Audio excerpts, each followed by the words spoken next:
৭৫ বছর পর প্রথমবারের মতো মোংলা বন্দরে চালু হলো মোংলা চট্টগ্রাম অভ্যন্তরীণ রুটে কন্টেইনারবাহী জাহাজ চলাচল।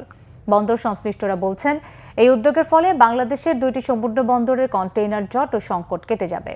এতে ব্যবসায়ীরা সুফল পাওয়ার পাশাপাশি আমদানি রপ্তানি বেড়ে লাভবান হবে মোংলা সমুদ্র বন্দর।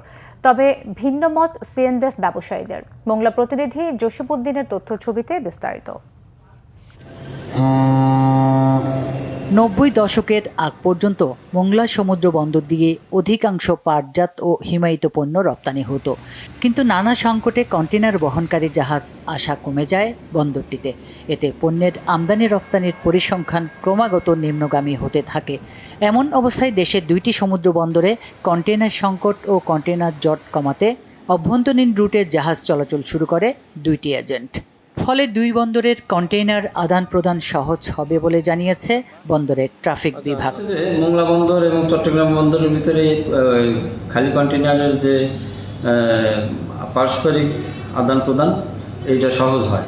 এক্সপোর্টাররা চট্টগ্রাম বন্দর কোনো একটা দেশের শিপিং কন্টেইনার হয়তো মোংলা বন্দরে আছে, চট্টগ্রাম বন্দরে নাই, সেটা এখান থেকে সে সহজে পরিবহন করে নিয়ে সে বাংলাদেশ থেকে রপ্তানি কার্যক্রম চালাইতে পারে। আমাদের যে অভ্যন্তরীণ সমুদ্র বাণিজ্যের ক্ষেত্রে একটি নবদিগন্তের সূচনা হবে। এর ফলে মোংলা বন্দরে যে জাহাজ আগমন কমে গেছে সেগুলো ধীরে ধীরে বৃদ্ধি পাবে। কন্টেইনারের মাধ্যমে দেশে আমদানি রপ্তানি বাড়াতে মোংলা বন্দরে এফসিএল এর পরিবর্তে এলসিএল সুবিধার ব্যবস্থা নিলেই সিন্ডিকেটের কবল থেকে মুক্তি মিলবে এবং অবাধ বাণিজ্যের সুযোগ সৃষ্টি হবে বলে মনে করে সিএনএফ এজেন্ট অ্যাসোসিয়েশন।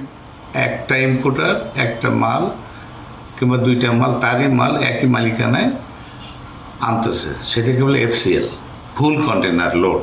কিন্তু এখানে যদি এলসিএল কন্টেনার আনার ব্যবস্থা থাকে, সেক্ষেত্রে ছোট ছোট ইম্পোর্টাররা 10 লাখ 20 লাখ 30 লাখ টাকা ইম্পোর্ট করে এই কন্টেনার একই কন্টেনারে এলসিএল হিসেবে মাল লেস কন্টেনার লোড এগুলো আনতে পারে। আনলে এখানে অর্থনৈতিক গতিশীলতা বাড়বে।